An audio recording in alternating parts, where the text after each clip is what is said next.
This podcast is for informational purposes only and does not constitute legal, tax, investment, financial, or any other advice. It is not intended to cause or induce breach of any existing agency agreement. All right, welcome back to the Full Subjects podcast. Hopefully everybody's had an awesome weekend and setting themselves up for an awesome week. We wanted to pop on today and have a kind of quicker episode, but we think it's a really important one. We're starting to have a lot of people reach out saying, okay, maybe it's time for us to make a move in the new year. Kind of a move in 2025 is on their radar. So we're starting to help people prep. So we wanted to do, 5 quick things that you can be thinking about and working on over the holidays that'll get you ready for a move in 2025, which is pretty exciting. So this will be a quicker one, but I think it'll be action-packed with a bunch of golden nuggets for everybody. So let's hop right into it. Cool. With making a move in 2025, I guess there's 2 different ways that we can look at it. One would be, I guess, getting into the market for the first time. Second one could be if you're in the market, maybe you're looking at making a move within the market. So let's break those down first. Let's talk about getting into the market. So what type of things should be on somebody's radar if they're, sitting here now saying, okay, I think I'm going to be getting into the market in 2025, or maybe even sneak in before the end of the year? Absolutely. Yeah. So I'll cover 2 things that I think are really important to consider if you're looking to get into the market. And then, as Austin said, we'll cover 5 things in total. So let's start with the first 2. The first thing I want to cover is the first home savings account. It becomes more important at the end of the year for anybody that's looking to enter the market in the next year, because if you open that account at the end of this year, you'll be able to carry over that contribution room to next year. So you won't be limited at, say, $8,000 of contribution room. You can actually max out at $16,000 of contribution room, assuming that you buy in 2025. So that's significant. And the nice thing is, and we've talked about this before, is you can transfer money from a RRSP, so a retirement savings plan, to your first home savings account, and then you can withdraw that tax-free. So that's a great thing for any first-time home buyer out there. And it also mitigates the need to pay that money back if you use what's called the home buyer's plan, which is another first-time home buyer incentive plan. But without getting too much into that, there is some kind of hacks that we can put together for you to kind of make it more advantageous for you so that you don't have to pay back some of that money down the road. So big takeaway there, open the account. Doesn't need to have any money in it, just open the account. That's the main thing. Yeah, I think that's very well put. It's funny. We talked about this last year. We were like, hey, make sure to do it. And then, for some people that we work with, it slips through the cracks. And then, there's a big push at the end to just again, even if you don't plan on buying before the end of the year, opening that account is going to give you that room so that you can add to it. And again, maybe it isn't 2025 that you're looking to get in the market. Maybe it's the year after. Super, super, super important to at least have that account open this year, because it'll give you that $8,000 of room for this year, for 2024, and then you can add another $8,000 in 2025. There's also some big changes coming up in a couple weeks that you wanted to talk about, and that is the new rules around mortgages. Let's talk about those, because I think that's going to be pretty key for people that are thinking of getting into the market in 2025.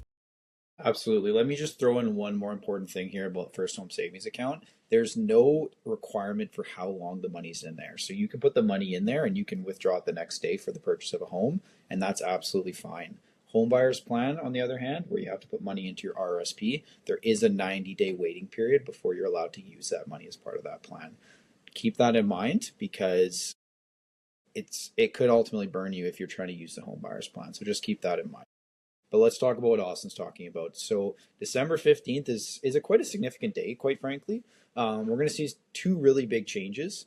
The first change is the limit on the purchase price for an insured property. So typically, if you're going to have mortgage default insurance on a property, that means you have less than 20% of a down payment, and the maximum purchase price is $1 million as of right now.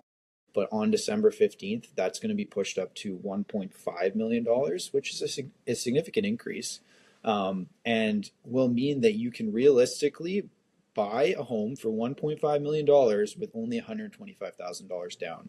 Now, the mortgage amount will be significant, A lot. Technically you can do it.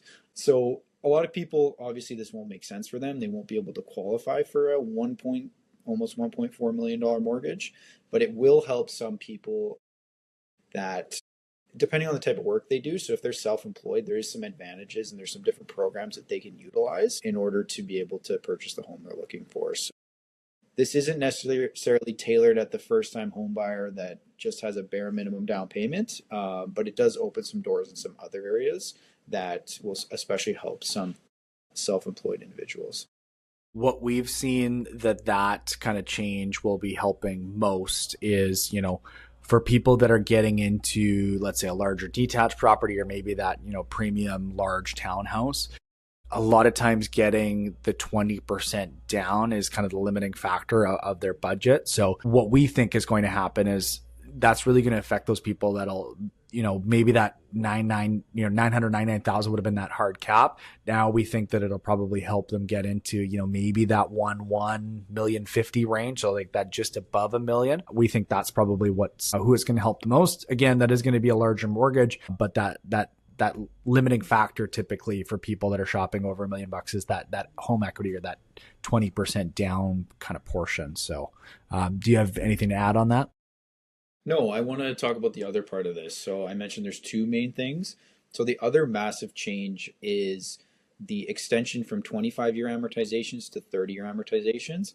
Now this applies to two different groups. It applies to any first-time home buyer now, which is awesome because it means more qualification. Longer amortization means you can qualify for more because it's going to bring your payments down. And the other side of it is anybody buying a newly built home can now utilize a 30-year amortization. And this is not just first-time home buyers, this is anybody. And why I think this point is really important, Austin, is actually the most recent episode that we're going to be releasing where we talked about pre-sales, which are newly built homes, and a lot of people not being able to qualify for those because when they bought them, mortgage rates were lower, and at that time they assumed they would be fine, they'd make those payments. Now they're closing and those rates are higher and they can't necessarily afford those payments anymore. Like I just mentioned, a longer amortization might mean that some of these people can now qualify for those mortgages and mean that they can actually close on those places and not have to assign them and not possibly lose money on them. So that's a massive thing coming and I think will help a little bit with when it comes to the pre-sale market in terms of those people that are forced to assign right now. But anyways, those are kind of the two main things. So changes to insured mortgage cap, so from 1 million to 1.5 million, as well as 30-year amortizations for both first-time home buyers and any buyer of a newly built unit. Yeah, so those are the two big things for if you're looking to get in the market right now. Sweet. So I guess the second part that we'll be talking about is for people that are already in the market that are thinking of making a move. I know that I've had some people reach out. I know that you've had some people reach out as well. So what are the conversations on the financing end that people should be thinking about if they're thinking of making a move within the market next year? Yeah, that's a great question. And this question does apply to anybody entering the market as well as trying to move within the market. It's never a bad idea to get your financing arranged ahead of time. And what I mean by that is if you're entering the market, getting pre-approved is important, but also if you're moving within the market, because there is instances where you can what's called port your mortgage, which means you take your mortgage with you, but that's not always possible. So in most cases, you're going to be then arranging a new mortgage for the purchase of your new place. And again, it's a good idea to get pre-approved on that because you're gonna be able to hold the rate for up to 4 months, and you're also gonna have a pretty good idea of okay, what can I afford? Because if you're trying to move within the market and you're trying to move from an apartment to a detached, and Austin starts taking you shopping for $1.5 million homes, and you can only afford $1 million properties, he's going to be a little frustrated with you. But to be fair, Austin's not somebody that's going to just take you out shopping because he's going to make sure you have your financing in place. So it's not a good example. But what I'm trying to say is if you have your ducks in a row, you're going to have a lot more fun shopping, knowing what you can actually afford. Yeah, I was going to say going shopping outside of your budget, that sounds problematic. And that's why you chat with Cole to make sure that that you know how much you can afford and what you can get into, because that's super important. Did you have anything else to add on the financing end? No, I think that's it. It's just like I said, make sure that you have a plan for what you're trying to purchase. Make sure you have a pretty good idea of what you can afford. And then also, if you're new to this, understand what the process looks like going forward. Getting pre-approved is great, but it doesn't actually mean anything in the sense that it guarantees you financing. So just understand what it is you're doing. You're basically you're getting prepared for a purchase, but you're not getting in a position where you can guarantee that you're going to be able to secure that purchase. And that's not to say that you won't be able to. It's just to make sure that your expectations are realistic, that an approval and a pre-approval are not the same thing. So just understand the difference.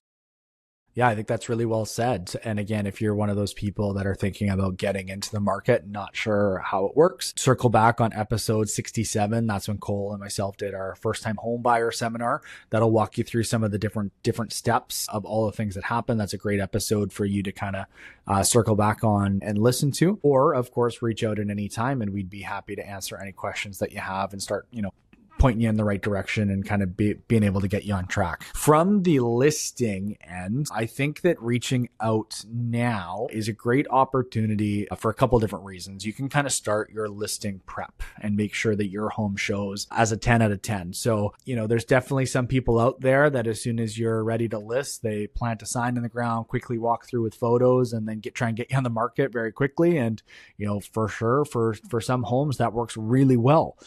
For some people, not as much. Maybe now is a great opportunity, especially as things kind of slow down till the end of the year. Now is a great time to kind of start doing some of those touch-ups and starting to do some work on your home to make sure that it shows a 10 out of 10. Maybe that's interior and exterior touch-ups. Maybe you're going to want to paint. Maybe you're going to want to replace that carpet that's been, fraying away or has got holes or stains or any of that stuff. Maybe in some cases, people do start to do some upgrades if they do know that there's going to be some problems or things that might come up in an inspection as deficient. So maybe now, over when it's a little bit slower, would be a good opportunity to do that. I know what you're thinking right now. How do I know if it's worth doing or if it's worth leaving to the next person so that they can do it when they purchase the home? That's a great question. It's a great time now. We're starting to do a lot of walkthroughs with people of their homes to say, okay, maybe this is worth doing. Maybe this is worth leaving to the next person. So as an example, some people might look at painting their whole home so that it, a fresh coat of paint right before they list. In some cases, that's definitely worth doing. In some cases, you're better off leaving it to the next person so that they can kind of personalize their home as they choose, as they like. So reach out now and we can always set up a walkthrough and I can kind of point you in the right direction of things that would be nice to do, things that would be a need to do, and then things that aren't worth doing that you can leave to the next person. And I think with that too, you can kind of start to put that game plan together of what your timeline is. Are you wanting to be in your new home, in 60 days? Are you looking to be in that new home for summer so you have a little bit more runway? What is your criteria of what you're looking for? Are you looking to upsize? Are you looking to downsize or right size? Or maybe you're looking at outsizing. So maybe selling your place in the Tri-Cities and moving out to the Valley, or from the Valley farther into the Valley. So it's good to reach out earlier so you can kind of start to put that real estate game plan together with your agent, whether that's myself or someone else.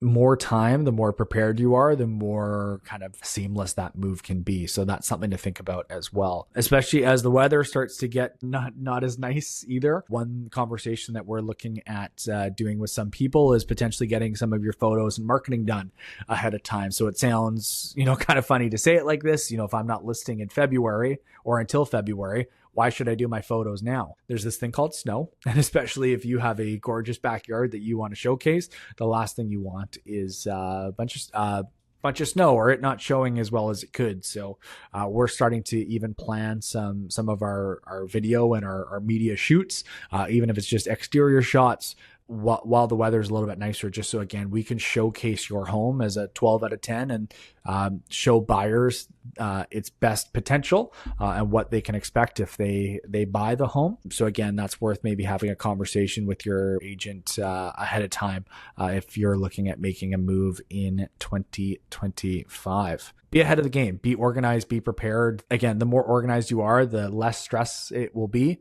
And again, just reach out if you have any questions, especially as it's slower too. Some things that I think of as well, if you're thinking of downsizing or right sizing, maybe it's time for you over the holidays to maybe get rid of some stuff that you don't want coming with you. Or when it's a little bit slower, that's a great opportunity to kind of make the most of that time. Maybe it's time for a garage sale. Maybe it's time to boot up the old marketplace and sell a couple things just to kind of declutter. Make the most of this time of the year when it's a little bit slower, so that you can be in full stride in the spring. Cole, did you have anything else to add? Yeah, I do actually want to add something. I want to add something to what you said, like getting prepared and planning ahead. Because if you're a buyer and let's say you're trying to enter the market and you find something in the next month or so, there's a pretty good chance that you're going to be one of the few people that's actually looking at that place at that time, especially as we get closer into those holiday that holiday week, let's call it, because likely your competition will be low and you might be able to get something at a discount, or at least you might not be competing on something that you really want. So it never hurts to be prepared ahead of time, because then if that opportunity does come up, you're ready to jump on it. Whereas a lot of other people may not be in that same position, and you might be the one that ends up ultimately winning on that place and getting to purchase. So just another thing to consider if you're looking to buy right now. Is there anything else you want to add, Austin? No, I think that's a great point. We're out over the next couple of weeks, looking at homes and in a position to purchase with some buyers, some people that are thinking that they want to have some certainty before the spring market. Typically, we do see activity pick up. Now, for what is on the market, there is still some great inventory. Inventory is still high, so you do have a little bit to choose from. And while it's slower, you can use that negotiating to your advantage. You can have time for all your conditions, make sure you can fulfill them, get that inspection in, pick when you move, have that certainty, all that kind of stuff. So it's a great time to be a buyer before the end of the year, and then perhaps know where you're moving in February or March, and have that certainty now and make the most of a little bit of a slower market where typically you can shave some percentage points off of your purchase price just for having less activity out there. So definitely a great opportunity to do that.